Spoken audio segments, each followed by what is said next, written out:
एक स्त्री कविता लिखती है और उसके शब्दों से पूरा देश जाग जाता है। एक स्त्री बोलती है और लाखों दिलों में आजादी की चिंगारी जल उठती है। वो सिर्फ कवयित्री नहीं थी या सिर्फ नेता भी नहीं थी। दोस्तों, आज हम जानेंगे भारत की कोकिला कही जाने वाली उस अद्भुत महिला के बारे में जिसने शब्दों से आजादी की लड़ाई लड़ी और अपने जीवन से इतिहास रच दिया, सरोजिनी नायडू। लेकिन सवाल यह है, एक कवयित्री क्रांतिकारी कैसे बनती है और एक नाजुक आवाज पूरे देश की बुलंद पुकार कैसे बन जाती है? तो चलिए आज की इस कहानी में जानते हैं। नमस्कार दोस्तों, मैं हेमंत अडव आप सभी का दिल से स्वागत करता हूं आज के इस खास एपिसोड में। 13 फरवरी 1879, हैदराबाद। एक शिक्षित और सांस्कृतिक परिवार में जन्म हुआ सरोजिनी चट्टोपाध्याय का। उनके पिता अघोरनाथ चट्टोपाध्याय एक महान शिक्षाविद थे। उनकी मां बरदा सुंदरी देवी खुद एक कवयित्री थी।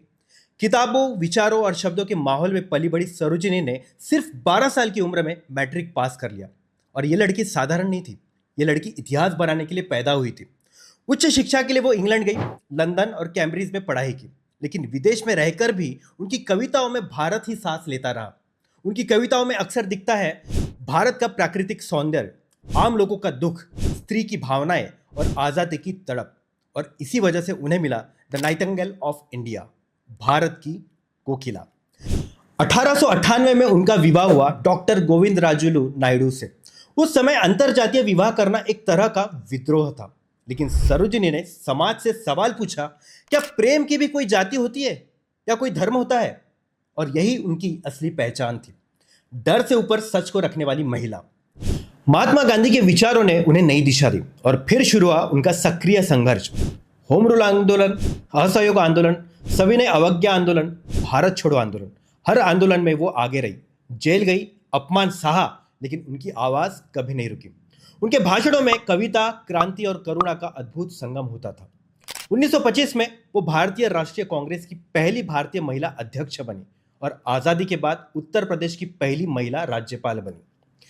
ये सिर्फ पद नहीं थे, ये भारतीय महिलाओं के लिए खुले नए दरवाजे थे।